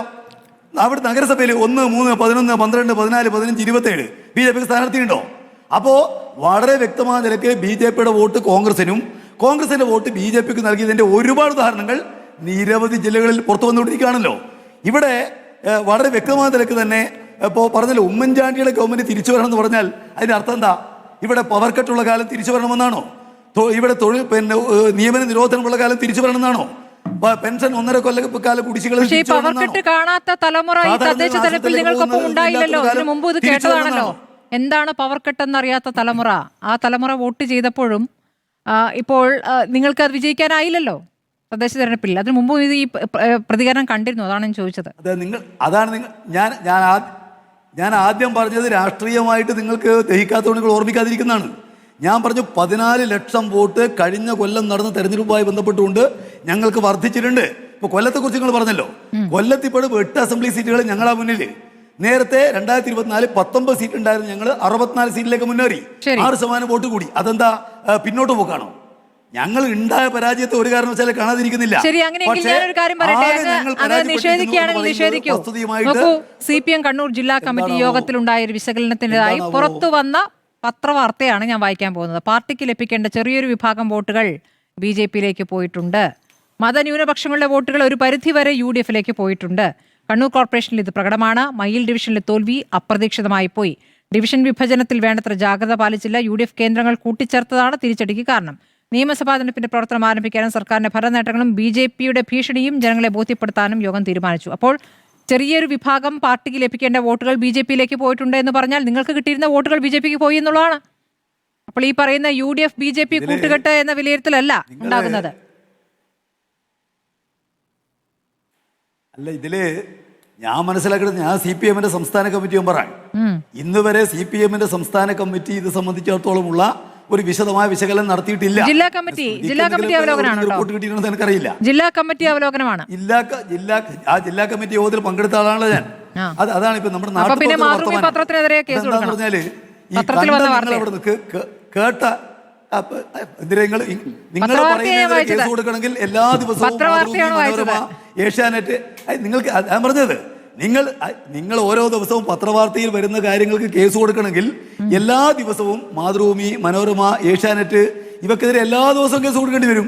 കാരണം നിങ്ങൾ ചെയ്തുകൊണ്ടിരിക്കുന്നത് ഞങ്ങൾക്കെതിരായിട്ട് എന്തെങ്കിലും കാര്യങ്ങൾ പടച്ചുണ്ടാക്കുകയല്ലേ ഓരോ ദിവസവും. എല്ലാ ദിവസവും കേസ് കൊടുക്കാത്തവർക്ക് നിങ്ങൾക്ക് അതിലല്ലേ നേരം ഉണ്ടാവുള്ളൂ. അതിൻ്റെ ഒന്നും ആവശ്യമില്ല. ഇന്നും കേരളത്തിൽ ഏറ്റവും വളരെ ജനമുദ്രയുള്ള പാർട്ടി ഞങ്ങളാണ് എന്നുള്ളത് കൃത്യമായിട്ട് ഞങ്ങൾക്കറിയാലോ. അതുകൊണ്ട് നിങ്ങളെ ബോധ്യപ്പെടുത്തലൊന്നും ഞങ്ങൾ ഉത്തരവാദിത്തമല്ല, ജനങ്ങളെ ബോധ്യപ്പെടുത്താൻ ഞങ്ങൾക്കറിയാം. ജനങ്ങൾ ഏറ്റവും ഏറെ ഞങ്ങളുടെ കൂടെയാണ് ഈ കേരളത്തിലുള്ളത് എന്നുള്ളത് ആർക്കും അറിയാത്തൊരു കാര്യമില്ല. പിന്നെ ഇവിടെ ഇപ്പോൾ നിങ്ങളിപ്പോൾ ഉന്നയിച്ചിരിക്കുന്ന കാര്യം രാഷ്ട്രീയം എങ്ങനെ, ഇപ്പോൾ ഞങ്ങളുടെ പാർട്ടി ഇത് സംബന്ധിച്ച നിലപാട് പാർട്ടി സെക്രട്ടറി പറഞ്ഞിട്ടുണ്ട്, ഞങ്ങളുടെ അഖിലേന്ത്യാ സെക്രട്ടറി പറഞ്ഞിട്ടുണ്ട്, അതുപോലെ കേരളത്തിലെ പാർട്ടിയുടെ ഏറ്റവും വലിയ നേതാവായിട്ട് സഖാവ് പിണറായി പറഞ്ഞിട്ടുണ്ട്. ഞങ്ങൾ പറഞ്ഞിരിക്കുന്നത് ഈ കേരളത്തിൽ ഇടതുപക്ഷ ജനാധിപത്യ മുന്നണി ഗവൺമെന്റ് ചരിത്രത്തിൽ ഏറ്റവും വലിയ നേട്ടങ്ങൾ ഉണ്ടാക്കിയ ഒരു ഗവൺമെന്റാണ്. അത് വികസനത്തിന്റെ കാര്യത്തിലുണ്ട്, ജനക്ഷേമത്തിന്റെ കാര്യത്തിലുണ്ട്. എന്നാൽ അത് പൂർണ്ണമായും ജനങ്ങളെ ബോധ്യപ്പെടുത്തുന്നതിൽ നമുക്ക് പരാജയമുണ്ടായി. കാരണം ബോധ്യപ്പെടുത്താൻ വേണ്ടി ശ്രമിച്ചുകൊണ്ടിരിക്കുന്നത് ഈ പറയുന്ന മാധ്യമങ്ങളാണല്ലോ ചെയ്യേണ്ടത്. നിങ്ങൾ LDF ചെയ്യുന്ന ഒരൊറ്റ നല്ല കാര്യവും പറയില്ല. LDFന്റെ കൊച്ചു കൊച്ചു തെറ്റുകളുണ്ടെങ്കിൽ ആ തെറ്റുകളെല്ലാം പർവ്വതീകരിച്ച് പർവ്വസമാനാക്കും. UDFന്റെ തെറ്റുകളെല്ലാം തന്നെ ഇല്ലാതാക്കി കളയും. അപ്പോൾ നേട്ടങ്ങളെ സംബന്ധിച്ച് ജനങ്ങൾ ബോധ്യപ്പെടുന്നതിൽ പരാജയം ഉണ്ടായിട്ടുണ്ടോ പരിശോധിക്കും. അതുപോലെ തന്നെ വർഗീയതയുമായിട്ട് ബന്ധപ്പെട്ട വിഷയം ഞങ്ങൾ ഇതിനകത്ത് ഇപ്പൊ നിങ്ങൾ പറഞ്ഞല്ലോ വിശ്വാസത്തിന്റെ പ്രശ്നം. ഞാൻ ചോദിക്കട്ടെ, ശബരിമലത്തിന്റെ സ്ഥലത്ത് ആരാ ജയിച്ചത്? പന്തളം നിയമസഭ നഗരസഭ നേരത്തെ BJP യുടേതല്ലേ? ആരാ ജയിച്ചിരിക്കുന്നത്? അതുപോലെ ഗുരുവായൂർ നിൽക്കുന്ന സ്ഥലം ആരാ ജയിച്ചിരിക്കുന്നത്? ഈ കേരളത്തിലെ പ്രധാനപ്പെട്ട ആരാധനകത്തെല്ലാം നിൽക്കുന്ന സ്ഥലം ജയിച്ചത് ഞങ്ങളാണ്. അത് നിങ്ങൾക്ക് മനസ്സിലാക്കാൻ വേണ്ടി കഴിയണം. പിന്നെ തൃശ്ശൂരിൽ ഞങ്ങൾ നേരത്തെ പറഞ്ഞതാണ്, യഥാർത്ഥത്തിൽ കോൺഗ്രസിന്റെ വോട്ട് കൊടുത്തു ജയിപ്പിച്ചതാണ് BJP സ്ഥാനാർത്ഥിയെ, അല്ലാതെ അദ്ദേഹത്തിന് കിട്ടിയിരിക്കുന്ന വോട്ടല്ല. എത്രയാണോ കോൺഗ്രസിന് കുറഞ്ഞത് അത്രയുമാണ് BJP കൂടിയത്. ഈ തെരഞ്ഞെടുപ്പ് തെളിഞ്ഞില്ലേ? എവിടെയെങ്കിലും BJPക്ക് ഒരൊറ്റ പഞ്ചായത്ത് പിടിക്കാൻ വേണ്ടി കഴിഞ്ഞു? അവിടെ ഉണ്ടായില്ലല്ലോ. അപ്പോ ഞങ്ങൾ നേരത്തെ പറഞ്ഞ കാര്യമാണ് ശരിയെന്നുള്ളത് പകൽ വെളിച്ചം പോലെ വ്യക്തമാക്കുന്നതാണ് തൃശ്ശൂരുമായിട്ട് ബന്ധപ്പെട്ട് നടന്നിരിക്കുന്ന കാര്യങ്ങൾ. ഞങ്ങൾ ഈ തെരഞ്ഞെടുപ്പിനകത്ത് എന്തെങ്കിലും ഞങ്ങൾ പരിശോധിക്കേണ്ട കാര്യമുണ്ടെങ്കിൽ, തിരുത്തേണ്ട കാര്യമുണ്ടെങ്കിൽ അതെല്ലാം തിരുത്തുന്ന പാർട്ടിയാണ്. ഞാൻ ചോദിക്കട്ടെ, ഈ കേരളത്തിലെ ഏതെങ്കിലും ഒരു പാർട്ടി തെറ്റുപറ്റി എന്ന് പരസ്യമായിട്ട് പറയുന്ന ഒരു പാർട്ടി ഉണ്ടോ? ഞങ്ങൾ അങ്ങനെയല്ല. ഞങ്ങൾ തെറ്റുപറ്റിയാൽ അത് ഏറ്റുപറയും, ജനങ്ങളോട് മാപ്പ് ചോദിക്കും, തിരുത്തും. കാരണം ഞങ്ങൾക്കറിയാം ജനങ്ങളാണ് യജമാനന്മാർ. ഇതുവരെ പറ്റിയ തെറ്റ് കേട്ടില്ല.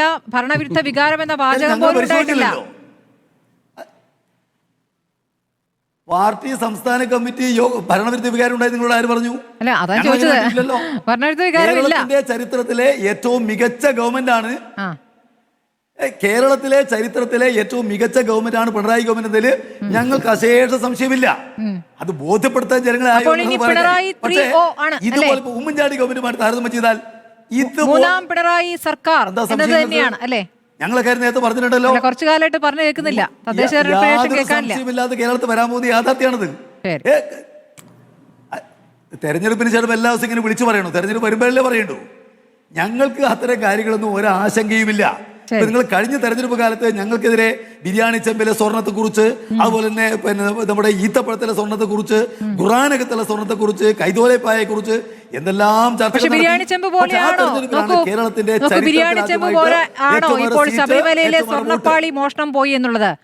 സ്വർണ്ണപ്പാളി പോയി എന്നുള്ള കാര്യം പാർട്ടിയും സമ്മതിക്കുന്നുണ്ടല്ലോ അല്ലേ? സ്വർണ്ണപ്പാളിയെ സംബന്ധിച്ച് എല്ലാ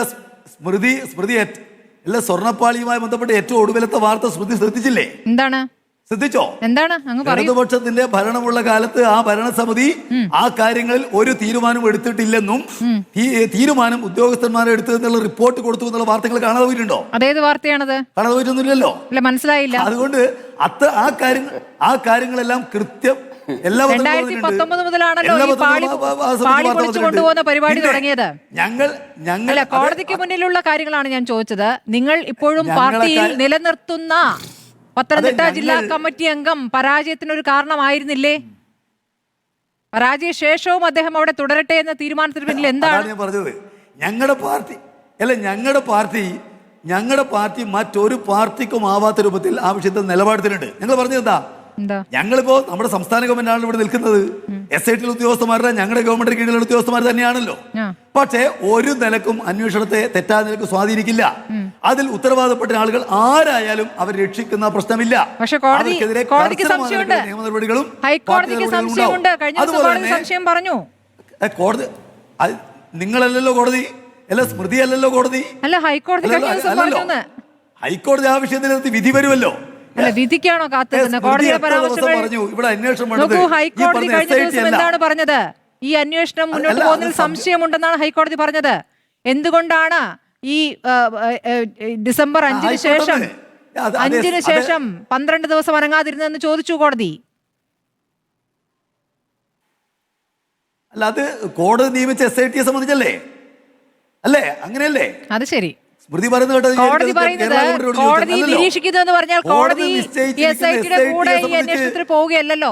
അവരുടെ ഫോണൊക്കെ എടുത്ത് കോടതി നോക്കുകയല്ലോ. കോടതിയുടെ നിരീക്ഷണത്തിലാണ് എന്ന് പറയുമ്പോൾ അന്വേഷണ റിപ്പോർട്ട് ആ രൂപത്തിൽ കോടതിയിൽ സമർപ്പിക്കണം, മറ്റാരും കാണരുത് എന്നൊക്കെ പറയുമ്പോഴും നിങ്ങൾ ഈ ഉദ്യോഗസ്ഥരെ ഒന്നും ബന്ധപ്പെടുന്നില്ല എന്ന് വിശ്വസിക്കുന്നില്ല കോടതി. അതാണ് കോടതി പറഞ്ഞതിന്റെ അർത്ഥം. അല്ല, ഞാൻ ചോദിക്കട്ടെ, ഞാനതിൽ പറഞ്ഞിരിക്കുന്നത് അത് LDF ഗവൺമെന്റിനെതിരെയുള്ള ഒരു വിഷയമായിട്ട് എങ്ങനെയാ സ്മൃതിക്ക് പറയാനാവുക എന്നാണ്. SITയെ തീരുമാനിച്ചത് കോടതിയാണ്. കോടതി SITയോട് അന്വേഷണം ശരിയല്ല, അല്ല അന്വേഷണം വേഗതയില്ല എന്ന് പറഞ്ഞാൽ തീർച്ചയായിട്ടും അത് അവർക്ക് പറയാൻ അധികാരമുണ്ട്, പറയണം. അതിനനുസരിച്ച് SIT മാറണം. അതിൽ ബന്ധ തർക്കങ്ങൾ അതിലൊന്നും ഞങ്ങൾക്ക് ഇടപെടേണ്ട യാതൊരു കാര്യവുമില്ല. ശബരിമലയിൽ അയ്യപ്പന്റെ ഒരു തരി സ്വർണം പോലും നഷ്ടപ്പെടാൻ പാടില്ല. സ്വർണം ആരെങ്കിലും കട്ടിട്ടുണ്ടെങ്കിൽ അതിൽ ഉത്തരവാദികൾ രക്ഷപ്പെടാൻ പാടില്ല. ഇത്ര വ്യക്തമായ നിലപാട് ഈ LDFന്റെ ഗവൺമെന്റ് സ്വീകരിച്ചപ്പോ ആ നിലപാടിൽ ശ്ലാഘിക്കണ്ടേ? ആ നിലപാട് അല്ലേ ഏറ്റവും ശരിയായ നിലപാട്? അതിനെയല്ലേ ശ്ലാഘിക്കേണ്ടത്? അല്ല, അങ്ങനെ കട്ടു എന്ന് പറയുന്നതിൽ സൂത്രധാരൻ എന്ന് പറയുന്ന ആൾ പാർട്ടിയിൽ ഇപ്പോഴും തുടരുന്നതിനെ എങ്ങനെയാണ് വിശദീകരിക്കുന്നത് ശ്രീ M പ്രകാശൻ? അതിൽ മാത്രം ഒരു വ്യക്തതയില്ലാത്ത എന്താണ്? അപ്പോൾ വേറെ ആരെങ്കിലും രക്ഷിക്കാൻ വേണ്ടി അദ്ദേഹത്തെ നിലനിർത്തുകയാണ് എന്ന സംശയം ആരെങ്കിലും ഒക്കെ ചോദിച്ചാൽ അത് നിഷേധിക്കാൻ പറ്റുമോ? നിങ്ങൾക്കാണ് വ്യക്തതയില്ലാത്തത്. SIT അന്വേഷണം പൂർത്തീകരിച്ചോ? ചാർജ് ഷീറ്റ് കൊടുത്തോ? റിപ്പോർട്ട് കൊടുത്തോ? അപ്പൊ ചില കാര്യങ്ങൾക്ക് ചാർജ് ഷീറ്റ് കൊടുത്ത് റിപ്പോർട്ട് കൊടുത്ത് കോടതി വിധി വന്ന ശേഷവും ചില കാര്യങ്ങൾക്കല്ലാതെയും ആണ് നിങ്ങൾ തീരുമാനമെടുക്കാൻ ആവശ്യപ്പെടുന്നത് അല്ലേ? നിങ്ങളുടെ കാര്യത്തിൽ വരുമ്പോൾ എല്ലാം കോടതി വിധിക്ക് ശേഷം മതി. അതേസമയം UDFനെ സംബന്ധിച്ചോ BJPയെ സംബന്ധിച്ചോ ആണെങ്കിൽ അങ്ങനെയല്ല. ഞങ്ങളുടെ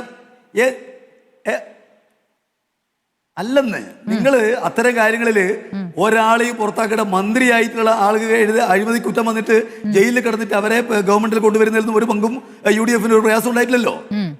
അത് ശിക്ഷിക്കപ്പെടുന്നതിന് ശേഷം ഞങ്ങൾ അത്തരം നിലപാടൊന്നും സ്വീകരിക്കാറേയില്ല. ശരി, ഞങ്ങൾ അത്തരം കാര്യങ്ങളിൽ തികച്ചും ജനങ്ങളെ ബോധ്യപ്പെടുത്താവുന്ന നിലപാട് മാത്രമേ സ്വീകരിക്കാറുള്ളൂ. ഒരു കാരണവശാലും ഗവൺമെന്റ് ഇടപെടുന്ന വിഷയമില്ല. ശരി, അത് സ്മൃതിക്ക് ഞങ്ങളുടെ വിലയിരുത്തലിനെ കുറിച്ച് സ്മൃതിയുടെ നിലപാടുണ്ടാവും. ഞങ്ങൾക്ക് അത്തരം കാര്യങ്ങൾ ജനങ്ങളോട് പറയുന്നതിലൊന്നും ഒരു പ്രയാസമില്ല. അതിലൊന്നും ഒരു നിലക്കും അന്യായമായിട്ട് ഇടപെടുന്ന വിഷയമില്ല. അതിൽ കുറ്റവാളികൾ ഒരു കാരണവശാലും ശിക്ഷിക്കുന്ന വിഷയമില്ല.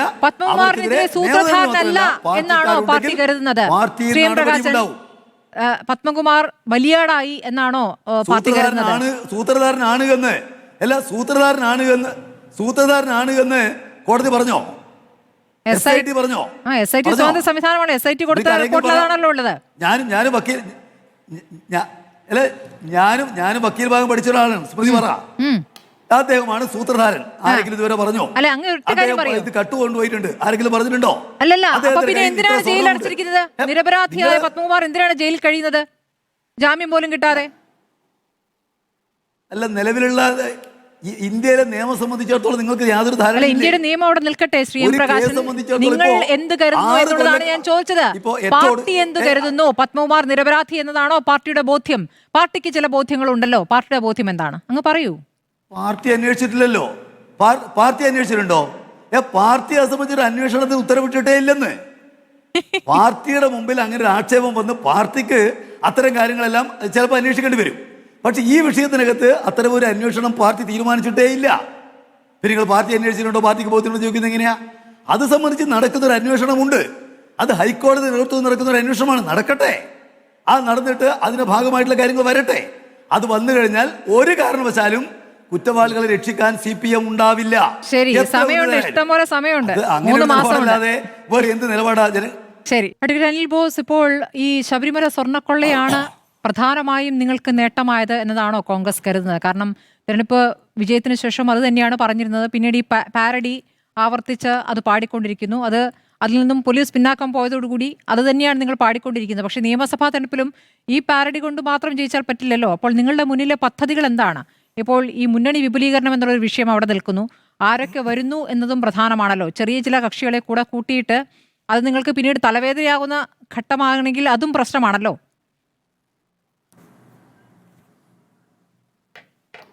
അല്ല, ഈ നിയമസഭാ തെരഞ്ഞെടുപ്പിന് മുമ്പ് മുന്നണി വിപുലീകരിക്കുക, പരമാവധി ആളുകളെ, ഇപ്പോൾ ത്രിതല പഞ്ചായത്ത് തെരഞ്ഞെടുപ്പിൽ ഞങ്ങൾക്ക് വോട്ട് ചെയ്യാത്ത ആളുകളുണ്ടെങ്കിൽ അവരെ കൂടി നമുക്ക് വോട്ട് ചെയ്യാനുള്ള സാഹചര്യം ഉണ്ടാക്കുക, അതൊക്കെ രാഷ്ട്രീയമായി പാർട്ടി മുന്നണി നേതൃത്വം എടുക്കേണ്ട തീരുമാനങ്ങൾ ഞങ്ങൾ സമയോചിതമായി കൈക്കൊള്ളും.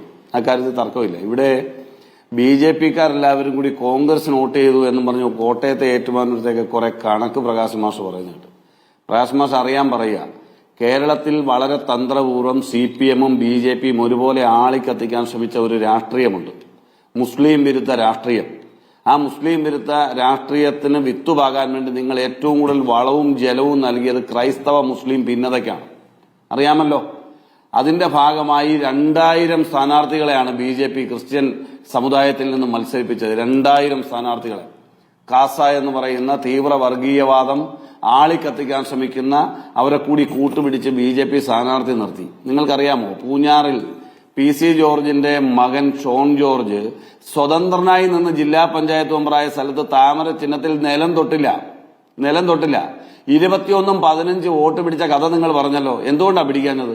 ഇവിടുത്തെ ക്രൈസ്തവ സമുദായത്തിലെ ആളുകൾ തിരിച്ചറിഞ്ഞെന്നേ BJP-ക്കാരുടെ ചതി, ഇവിടുത്തെ CPM-കാരന്റെ ചതി തിരിച്ചറിഞ്ഞെന്ന്. 2000 ക്രിസ്ത്യൻ നാമധാരികളെ സ്ഥാനാർത്ഥിയാക്കിയാൽ ഉടൻ തന്നെ അങ്ങോട്ട് വോട്ട് ചെയ്യും എന്ന് കാസ ഇട്ടുകൊടുത്തിരിക്കുന്ന വർഗീയ വിഷമുണ്ടല്ലോ, അതിന്റെ പുറകെ പോകും. മുസ്ലിം വിരോധത്തിന്റെ പേരിൽ ക്രൈസ്തവ സമുദായം എന്ന് ധരിച്ചു പോയെങ്കിൽ മാർക്സിസ്റ്റുകാരാ നിങ്ങൾ മണ്ടരാണ്, സംഘപരിവാറുകാരാ നിങ്ങൾ മണ്ടരാണ്. അതിന് കേരളത്തിലെ ജനങ്ങൾ നിൽക്കുന്നില്ല എന്നതിന്റെ സാക്ഷ്യപത്രമാണ് കോട്ടയത്ത് ഐക്യ ജനാധിപത്യ മുന്നണിയുടെയും കോൺഗ്രസിന്റെയും വിജയം. അത് തിരിച്ചറിയാനുള്ള വിവേകം നിങ്ങൾക്കില്ലാതെ പോയി എന്നതാണ്. താങ്കൾ ഈ ചർച്ചയിൽ കുറെ വാർഡുകളൊക്കെ പറഞ്ഞു. ഏരൂരിലെ ഒരു വാർഡിൽ ആകെ കിട്ടിയത് അല്ല. പൂർത്തിയാക്കൂ. അല്ല, ഞാൻ പറഞ്ഞത് ഒരു വാർഡിൽ 14 വോട്ട് പോലും BJP-ക്ക് ഇല്ലാതെ പോയെങ്കിൽ അതിന് കാസയെ കൂട്ടുപിടിച്ച് വർഗീയ വിഷം ആളിക്കത്തിക്കാൻ ശ്രമിച്ചെങ്കിൽ അതിന് നിൽക്കത്തില്ലെന്നേ. അതിനുള്ള തിരിച്ചറിവുണ്ടെന്ന് ഇവിടുത്തെ ക്രൈസ്തവ സമുദായത്തിന്. മുസ്ലിം വിരോധം ആളിക്കത്തിക്കാനും തമ്മിലടിപ്പിക്കാനും ജാതി മത വർഗീയത ആളിക്കത്തിച്ച് തമ്മിലടിപ്പിക്കാൻ ശ്രമിച്ചാൽ അതിന് നിന്നുകൊടുക്കില്ല. അതിനെ പ്രതിരോധിക്കാൻ കഴിയുന്ന കൃത്യമായ രാഷ്ട്രീയം കോൺഗ്രസും ഐക്യ ജനാധിപത്യ മുന്നണിയും മുന്നോട്ട് വയ്ക്കുന്നുണ്ട് എന്ന നല്ല ബോധ്യമാണ്. അതാണ് ഞാൻ പറഞ്ഞത്. ഒരു ജില്ലാ പഞ്ചായത്ത് തെരഞ്ഞെടുപ്പിൽ സ്വതന്ത്രമായി നിന്ന് ജയിച്ച സ്ഥലത്ത് 2000 സ്ഥാനാർത്ഥികൾ നിർത്തിയിട്ട് 20 പേര് പോലും ജയിക്കാൻ എന്താ? ക്രിസ്ത്യൻ നാമധാരികൾ BJP സ്ഥാനാർത്ഥികൾ വന്നിട്ട് ജയിക്കാൻ എന്താ? ആ സമുദായം എന്താ അത് അംഗീകരിക്കാതിരുന്നത്? അത് തിരിച്ചറിയാനുള്ള വിവേകമാണ് വേണ്ടത്. അത് മനസ്സിലാക്കാതെ വീണ്ടും ഇത്തരം പ്ലാറ്റ്ഫോമുകളിൽ വന്നിരുന്ന് CPM പ്രതിനിധികളായി ചർച്ച ചെയ്തു പോയാൽ നിങ്ങൾക്ക് വിനാശകാലേ വിപരീത ബുദ്ധി എന്ന് മാത്രമേ പറയാനുള്ളൂ. ഞാൻ പറഞ്ഞല്ലോ, ഞങ്ങൾക്ക് ഇന്ന് വോട്ട് ചെയ്യാത്ത ആളുകൾ വോട്ട് ചെയ്യണം, ഞങ്ങളുടെ മുന്നണിയിൽ ഇന്നില്ലാത്ത ആളുകൾ വരണം. അതിനുള്ള മാർഗങ്ങൾ ഞങ്ങൾ ആലോചിക്കും, ചർച്ച ചെയ്യും. വരാൻ കഴിയുന്ന ആളുകളെ, സമാന മനസ്കരായിട്ടുള്ള ആളുകളെ ഞങ്ങൾ ചേർത്ത് പിടിക്കുന്നേ. അതിനുള്ള എല്ലാ ശ്രമങ്ങളും ഞങ്ങൾ നടത്തും. അതിനെന്താ തർക്കം സ്മൃതി? അതിനാരും തർക്കിക്കേണ്ട കാര്യമൊന്നുമില്ല. അതിനുള്ള വഴികൾ ഞങ്ങൾ നോക്കും. ഞങ്ങൾക്ക് ഇപ്പോൾ തന്നെ ചില മാധ്യമങ്ങളുടെ റിപ്പോർട്ട് പ്രകാരം ഇപ്പോഴത്തെ മാധ്യമങ്ങളുടെ റിപ്പോർട്ട് പ്രകാരം 80 നിയമസഭാ സീറ്റിലാണ് UDF ലീഡ് എന്ന് പറഞ്ഞത്. 80 നിയമസഭാ സീറ്റിലല്ല, 80 നിയമസഭാ സീറ്റിനെ നിങ്ങൾ കണക്കാക്കിയല്ല ചർച്ച ചെയ്യേണ്ടത്. 80 നിയമസഭാ സീറ്റിലല്ല ഞങ്ങൾക്ക് ലീഡ്. 100 സീറ്റിലധികം ഞങ്ങൾ മുന്നിൽ വന്നിട്ടുണ്ട്. അത് ജില്ലാ പഞ്ചായത്ത് തെരഞ്ഞെടുപ്പുകൾ. ഇവിടെ 100 സീറ്റിന് മുകളിൽ. ഞാൻ പറയുന്നു, ഇവിടെ വന്നിട്ടുള്ള മാധ്യമ റിപ്പോർട്ടുകളിൽ വന്നിട്ടുള്ള കൂട്ടത്തിൽ കോട്ടയമില്ലല്ലോ, കടുത്തുരുത്തി ഇല്ലല്ലോ, കുട്ടനാടില്ലല്ലോ. എന്റെ സ്വന്തം സ്ഥലമായ കുട്ടനാട്ടിൽ 2 ജില്ലാ പഞ്ചായത്തും ജയിച്ചിരിക്കുന്നത് ഞങ്ങളാണെന്നേ. നിങ്ങൾ ആ കണക്കിൽപ്പെടുത്തിയിട്ടില്ലല്ലോ. കടുത്തുരുത്തി 14,000 വോട്ടുകൾക്ക് ജയിച്ച കടുത്തുരുത്തി പെടുത്തിയിട്ടില്ലല്ലോ. അങ്ങനെ എത്രയോ സീറ്റുകൾ പെടുത്താറുണ്ട്. ജില്ലാ പഞ്ചായത്ത് തെരഞ്ഞെടുപ്പാണ് പൊളിറ്റിക്കൽ മത്സരം നടക്കുന്നത്. അതുകൂടി വരുമ്പോൾ ഞങ്ങൾ 100+ ആണ്. ആ 100+ നിലനിർത്താനുള്ള പരിശ്രമങ്ങളും ജാഗ്രതയും ഞങ്ങളിൽ ഉണ്ടാവും. 100-ലധികം സീറ്റുമായി ഞങ്ങൾ അധികാരത്തിൽ വരാൻ എന്തൊക്കെ ചെയ്യാൻ കഴിയുമോ അത് ഞങ്ങൾ ആസൂത്രണം ചെയ്യും, ചർച്ച ചെയ്യും. അതിനകത്ത് ഇടതുപക്ഷ മുന്നണിയിൽ നിന്ന് ആരെങ്കിലും വരുമോ എന്ന് ഞങ്ങൾ പരീക്ഷിക്കുന്നേ. വരുമോ വരാതിരിക്കുമോ ഒക്കെ സെക്കൻഡറി ആണ്. ഞങ്ങൾ അതിനൊക്കെ ഉള്ള ആളുകളെ, ഞങ്ങളുടെ ശത്രുസ്ഥാനത്ത് നിൽക്കുന്ന മുഴുവൻ ആളുകളെയും, ഇനി ഞങ്ങളെ തെറ്റിദ്ധരിച്ച് ശത്രുസ്ഥാനത്ത് നിൽക്കുന്നവരുണ്ടെങ്കിൽ അവരെയും തിരുത്തി ഞങ്ങൾ മുന്നോട്ട് കൊണ്ടുവരും സ്മൃതി. അത് ഞങ്ങളുടെ രാഷ്ട്രീയ ദൗത്യമല്ലേ? ഇവിടെ രാഷ്ട്രീയ നിരീക്ഷകനായ ശ്രീ ദാമോദർജി പറഞ്ഞു, ഈ ചർച്ചയിൽ പറഞ്ഞു, CPM പ്രതിനിധികൾ ചർച്ചകളിൽ പങ്കെടുക്കുമ്പോൾ എടുക്കുന്ന സമീപനമാണ് ആ പാർട്ടിയെയും മുന്നണിയെയും ഏറ്റവും വലിയ ജനവിരുദ്ധരാക്കിയതെന്ന്. ഇവിടെ ഈ ചർച്ചയിൽ ഈ നിമിഷം വരെ CPM-ന്റെ ജില്ലാ കമ്മിറ്റി അംഗമായ പത്മകുമാർ ജയിലിൽ കിടക്കുകയാണ്. ആ സ്വർണ്ണക്കൊള്ളയുടെ പേരിൽ ജയിലിൽ കിടക്കുന്ന ഒരാളെ CPM-ന്റെ ഉത്തരവാദിത്തപ്പെട്ട നേതാവിനെ പുറത്താക്കിയോ എന്ന് ചോദിക്കുമ്പോൾ പോലും മുഖ്യമന്ത്രിയുടെ സെക്രട്ടറി ആയിട്ടിരുന്ന ആളാണ്, മുൻ MLA ആയിട്ടിരുന്ന ആളാണ് CPM സംസ്ഥാന കമ്മിറ്റി അംഗം ഈ ചർച്ചയിൽ പങ്കെടുക്കുന്നത്. എന്ത് വിരോധാഭാസമാണ്? കേരളത്തിലെ പൊതുസമൂഹം മുഴുവൻ പൊട്ടന്മാരുമാണെന്നാണോ ഇവർ ധരിച്ചു വെച്ചിരിക്കുന്നത്? ഇപ്പം ഈ ചർച്ചയിൽ തന്നെ CPM പ്രതിനിധികളുടെ അസഹിഷ്ണുതയും ജനവിരുദ്ധതയുടെയും ഉദാഹരണമാണ് പ്രകാശൻ മാസ്റ്റർ. അതാണ് കേരളം കണ്ടുകൊണ്ടിരിക്കുന്നത്. ശ്രീ മോഹൻ വർഗീസ്, BJP-യെ സംബന്ധിച്ച് ഇനി ഈ പറയുന്ന ശതമാനക്കണക്കുകൾ താഴേക്ക് പോയി എന്നുള്ളൊരു വിഷയം, രാജീവ് ചന്ദ്രശേഖരനുമായി ബന്ധപ്പെട്ട BJP-യിലെ മറ്റ് നേതാക്കൾ എടുക്കുന്ന നിലപാട് ഒരു വിഷയം. അപ്പോൾ അതിനെയൊക്കെ മറികടന്ന് നിയമസഭാ തെരഞ്ഞെടുപ്പിൽ വലിയ മുന്നേറ്റം എന്നുള്ളത് അത്ര എളുപ്പമായ കാര്യമാണോ? ഇല്ല, എളുപ്പമായ കാര്യമല്ല. കേരളത്തെ സംബന്ധിച്ചിടത്തോളം 2 ശക്തമായ മുന്നണികൾ, UDF LDF സംവിധാനങ്ങൾ, ആ സംവിധാനങ്ങളോട് കടകം വെട്ടി BJP-ക്ക് മുന്നോട്ട് പോകണമെങ്കിൽ ഏതെങ്കിലും ഒരു ന്യൂനപക്ഷ സമുദായത്തിൻ്റെ ഒരു വിഭാഗത്തിൻ്റെയെങ്കിലും കലവറയില്ലാതെ പിന്തുണ ഇല്ലാതെ ആ നമ്പേഴ്സ് ശരിയാവില്ല. 56% ഹിന്ദു സമൂഹം മാത്രം വോട്ട് ചെയ്താൽ ഒരിക്കലും BJP-ക്ക് ലഭിക്കാനാവില്ല. കാരണം ഭൂരിപക്ഷത്തിലേക്ക് എത്താനോ അല്ലെങ്കിൽ മുഖ്യ പ്രതിപക്ഷമാകാനോ കഴിയില്ല. അവിടെയാണ് ക്രൈസ്തവ ന്യൂനപക്ഷങ്ങളുടെ ഇടയിലേക്ക് ഒരു പാലം പണിയാനുള്ള ദീർഘകാല ശ്രമം. അത് പ്രധാനമന്ത്രി നരേന്ദ്രമോദി കേരളത്തിലെത്തിയപ്പോഴും അല്ലെങ്കിൽ ക്രിസ്തുമസ് ഈസ്റ്റർ നയതന്ത്രത്തിലൂടെയും ഒക്കെ തന്നെ ക്രൈസ്തവ സഭ മേലധ്യക്ഷന്മാരെ കാണാനുള്ളൊരു ശ്രമം നടത്തി. അത് കുറേയൊക്കെ വിജയിച്ചു എന്ന ചിന്തയിലാണ് BJP. അപ്പോൾ അതാണ് ഒരു കാര്യം. പക്ഷെ അത് ടാൻജിബിളായ ഒരു കാര്യം, തെരഞ്ഞെടുപ്പിൽ ഇത് ഉരകല്ല്, നിയമസഭാ തെരഞ്ഞെടുപ്പിന് മുൻപുള്ള ഏറ്റവും വലിയ ഉരകല്ലാണല്ലോ തദ്ദേശ സ്വയംഭരണ തെരഞ്ഞെടുപ്പ്. ലോക്സഭാ തെരഞ്ഞെടുപ്പിൽ മറ്റൊരു ബോൾ ഗെയിമാണ്, മറ്റൊരു നറേറ്റീവാണ്. കുറച്ചുകൂടി നിയമസഭാ തെരഞ്ഞെടുപ്പ് തൊട്ട് മുൻപുള്ള ഒരു മൂഡ് ദ സ്റ്റേറ്റ് മനസ്സിലാക്കാൻ കഴിയുന്ന ഒന്നാണ്. സമ്മതിക്കുന്നു, പ്രാദേശിക വിഷയങ്ങൾക്ക് തന്നെയാണ് ഗ്രാസ് റൂട്ട് ലെവൽ ഡെമോക്രസിയിൽ പ്രാധാന്യം മനസ്സിലാക്കുന്നു. അവിടെ ഇടതുപക്ഷത്തിന് സാമാന്യം ശക്തമായ ചരിത്രപരമായ പരമ്പരാഗതമായ വേരോട്ടമുള്ള മണ്ണ് തന്നെയാണ് തദ്ദേശ തെരഞ്ഞെടുപ്പിൻ്റെ ഒരു മണ്ണ്. അവിടെ ഇടതുപക്ഷത്തിന് കാലിടറുമ്പോൾ അവിടെ BJP എവിടെയെല്ലാം ശക്തമാണോ, തിരുവനന്തപുരം ഒരു ഉദാഹരണമാണ്, അവിടെ BJPക്ക് വോട്ട് ലഭിക്കും എന്ന തെളിവും ഇവിടെ ലഭിച്ചു. എല്ലായിടത്ത് മറ്റിടങ്ങളിൽ BJPയേക്കാൾ ശക്തം UDF സംവിധാനമാണ്. അതുകൊണ്ടാണ് UDF സംവിധാനത്തിന് തിരുവനന്തപുരം ഒഴിച്ചുള്ള മറ്റ് മേഖലകളിൽ UDF സംവിധാനത്തിന് ആന്റി ഇൻകംബൻസി, ഭരണവിരുദ്ധ CPM വിരുദ്ധ, പിണറായി വിരുദ്ധ വോട്ടുകൾ സ്വാംശീകരിക്കാൻ കഴിഞ്ഞത്. ആ ഒരു രീതിയിൽ തന്നെയാണ് BJP ചിന്തിക്കുന്നത്. പക്ഷേ ഇനിയുള്ള 3-4 മാസങ്ങളിൽ കൃത്യമായ ഹോംവർക്കോടുകൂടി പുതിയൊരു നേതൃത്വം, രാജീവ് ചന്ദ്രശേഖരന്റെ നേതൃത്വം. അതുകൊണ്ട് ഈ ഗ്രൂപ്പ് വഴക്കുകൾ, ഈ കൃഷ്ണദാസ പക്ഷമൊന്നും അല്ലെങ്കിൽ V മുരളീധരൻ പക്ഷമൊന്നും ഉള്ള ചേരിതിരിച്ചുകൊണ്ട് നിൽക്കാതെ അഭിപ്രായ വ്യത്യാസങ്ങൾ പലതും അയൺ ഔട്ട് ചെയ്തുകൊണ്ട് വൻകിട നേതാക്കളെ, വിജയസാധ്യതയുള്ള തിരുവനന്തപുരം നഗരത്തിലെ മണ്ഡലങ്ങളും ചുറ്റുപാടുമുള്ള മണ്ഡലങ്ങളിൽ V മുരളീധരൻ കഴക്കൂട്ടത്ത് മത്സരിക്കാൻ സാധ്യത പറഞ്ഞു. അദ്ദേഹം ആഗ്രഹം പ്രകടിപ്പിച്ചു കഴിഞ്ഞു. BJP സംസ്ഥാന പ്രസിഡന്റ് നേരിട്ട് നിയമമണ്ഡലത്തിൽ താൻ മത്സരിക്കുന്നുവെന്ന് പ്രഖ്യാപിച്ചു കഴിഞ്ഞു. ഒരുപക്ഷെ കൃഷ്ണദാസ് കാട്ടാക്കട മത്സരത്തിൽ മത്സരിക്കുന്നു. IG ആയിരുന്ന ശ്രീലേഖ ഒരുപക്ഷെ വട്ടിയൂർക്കാവ് മത്സരിച്ചേക്കാം. വൻപൻ താരനിരയുമായി തിരുവനന്തപുരത്തെങ്കിലും നേട്ടമുണ്ടാക്കാനുള്ള ശ്രമമാണ് BJP ഇപ്പോൾ ചെയ്യുന്നത്. ശരി, നമ്മുടെ സമയം അവസാനിച്ചുകൊണ്ടാണ്. വളരെ നന്ദി ശ്രീ M പ്രകാശൻ, അഡ്വക്കേറ്റ് അനിൽ ബോസ്, ശ്രീ മോഹൻ വർഗീസ്, ദാമോദർ പ്രസാദ് ചർച്ചയിൽ പങ്കെടുത്തതിന്.